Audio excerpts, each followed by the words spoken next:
Now let's go on to, where were we? Santa's Sleigh on the big board. Sleigh. And we'll get to the Time Man of the Year right after this. We have about another half hour remaining in this program, 232-4434, extension 207. But for those of you that weren't familiar with it, this is almost as bizarre as the Vince Marinello story that was going on for the past few months.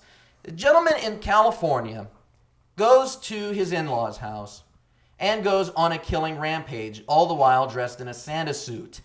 When it's all said and done, this gentleman, Pardo is his last name, Bruce Pardo. He killed 9 people, style. Execution style. Then he shot himself after a fire caused his Santa suit to burn onto himself. His initial plan was to fly out to Canada.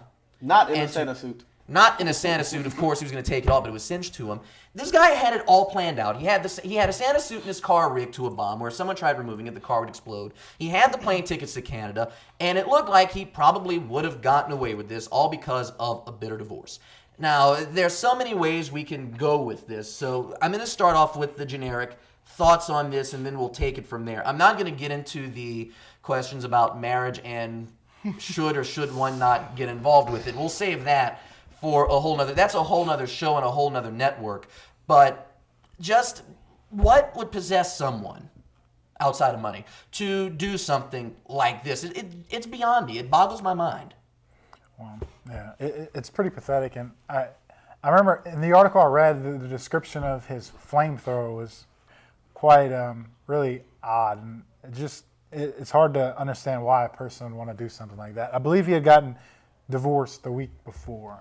It was the week before? Or something like that. Divorce leads you to this? Yeah, I know. Women are crazy, I guess, is what you I will say something that I was told, okay? Hold on, before you go into that, I must say that Josh's view does not necessarily reflect the views of the rest of the program. Go ahead, Nick. Look, okay, if you love someone, fine. You marry them, great. Okay? But there are other fish in the sea. Yeah. I mean, just because one of your fish, your female fish gets hooked and pulled So do you support you don't go polygamy? jump on land and, try to take everything else out with you. No. You jump right back in there. You may come up, you may get a little air, clear your head, you jump right back down, though. Okay, there are other fish. Get yourself a puffer fish if you have to. You don't kill your ex-wife, her entire family, and then try to jump ship to Canada. That's crazy talk. I mean, let's be real. That's crazy. Let's be real. This guy needed help. I mean, obviously, we see it now, but I mean, maybe before he was normal. You don't know. But I mean, still in all, you can't be completely normal if you're going to go and do something like that. What did the wife have on him? That's what I'd like question. to know. That's a good question. And it's still so early in the investigation that not much has come out. All we know is that this Bruce Pardo guy went Rambo on someone. Or on some people. It wasn't just his wife, though. He also killed all of his children. He killed his in-laws and all of his children. Only one of his daughters has survived, I believe. Wow. Speaking of children, have y'all heard anything on the Caylee investigation? This is something that I've always thought was a non-issue. I don't know why, and I don't want to sound cruel, but the Caylee Anthony thing just seemed like it was... Well, it didn't deserve to make the national headlines. I actually didn't hear anything about this. A mother lost her claim. Supposedly she lost her claimed baby. Lost her daughter. The daughter went missing.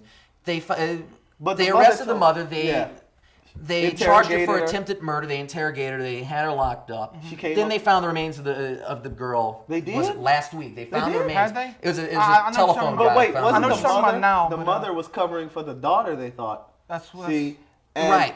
It's just the publicity and this is going every time you turn on the news. And I'm disappointed because I'm giving the case more publicity than I want to on this program. Basically, this is kind of like the whole, what was it, the Jean-Benet Ramsey case? A little bit more screwed up than that. They never actually found out anything about that either. So yeah, and it's a little bit more screwed up than the Jean-Benet Ramsey situation. But the Caylee Anthony thing, again, it's kind of hard to miss, though. It's a tragedy, but it's a non-issue. Considering we have bigger, to use your phrase, bigger fish in the ocean to fry, in the grand scheme of things, the Caylee Anthony thing, I'm sorry. Again, it's a tragedy, but should not be headline news. Times Man of the Year, Barack Obama. Well, we could have seen that one coming from a mile away. Yeah. Now, I know you guys didn't want to touch this, but I have to mention this because it was in the news today. Here we go. The Republican National Committee, for those of you that are keeping score at home, will be holding its elections for a new chairman. very recently. One of the candidates happened to send out a CD of parodies, song parodies, which included a song about Elliot Spitzer, Love Client Number 9. Included a song about Jeremiah Wright, a parody of a Dr. John track, Right Place, Wrong Pastor. Also included a song, the Star Spanglish Banner. But there was also a song about Barack Obama that was a parody of Puff the Magic Dragon. It was called Barack the Magic Blank. I will let you fill in the blank. All of us can concur that this was the wrong thing to do. It was in bad taste. Which leads to this question. Should this guy that's running for the chairmanship of the Republican National Committee just say, okay, I screwed up, and step down? Today, the current chairman condemned this. So, how long do you give this guy? How long do you give it before he's either ousted from the Republican Party or he is... Well, what I have to say is, what I don't like... Otherwise dealt with. What I don't like, I mean, I'm not saying that what he did was right. I do not condone it in the least. What he did was wrong. That you shouldn't do things like that. I mean, not in this day and age. But what I have to say... Not in the YouTube age, anyway. What I have to say is that, you know, even though what he did was wrong, and I do believe that he should step down for it. Yeah. But why should he get so much publicity for it when there are so many other things like this going on just because he is in a higher position? And it's a great point, because Rush Limbaugh played the same song, according to the same report that was issued today by the Associated Press. Rush Limbaugh played the same song on his radio program earlier this year. And as far as I can remember, there was no fallback from it. There was no fallout. And nothing happened to Rush Limbaugh. But all of a sudden, because this guy is running for a higher position, he's getting the flack for it. Well, what happened to Rush Limbaugh? Why wasn't he taken off the air? Now, I think not necessarily advocating he be removed, though I don't care for his program. It's a stupid thing to do. It's because Rush Limbaugh is not in a high enough power for people to care. He's got enough pull. And he's known for doing controversial things. If that's the case, then why was Imus removed from the air and then allowed to be put back on the air? But then again, he came back on with a different network. Yeah. True. He's not. CBS let him go. ABC was the network that picked him back up. So that's one of those things where another network saw a gold mine in Don Imus' screw up and said, okay, you want a job? Here it is. Unfortunately, I don't think this Republican is going to have much of a chance in any further position. Yeah, it's pretty safe to say he won't be getting the chairman position. Pretty safe. No. Now, speaking of people whose chances have gone by the wayside, let's go ahead and jump into, before we get into the sports for the evening, because we have about 20 minutes left in the show. For those of you that aren't familiar with celebrity Deadpools, there are groups of people that every year get together and pick which celebrities they think, or I should say famous living people that will be famous dead people by the end of the next calendar year. God rest their souls. God rest their souls. Now, Eartha Kitt died this weekend. For those of you that missed it, Eartha Kitt, formerly Catwoman, known for her rendition of the Christmas song Santa Baby, dead at the age of 81 due to colon cancer. She died on Christmas morning. I remember seeing that in the news. Yeah, Eartha Kitt no longer purring with us. So for those that had her in a celebrity Deadpool, I guess that got them a couple points. But 2008. If you have to pick two famous living people that'll be famous dead people by the end of the year, who would you say? Nick, I'll start with you. Oh gosh. I'm gonna put you on the spot. I knew you were. Any famous living people that'll be dead that will die between January 1, 2009 and December 31, 2009? A-Rod if his wife doesn't get to him in time. I thought we were done talking about Alex Rodriguez. And oh no, his wife is still mad. She's going after everything. Is she gonna go Santa on this on I think Guy Ritchie, because Madonna might still go after him.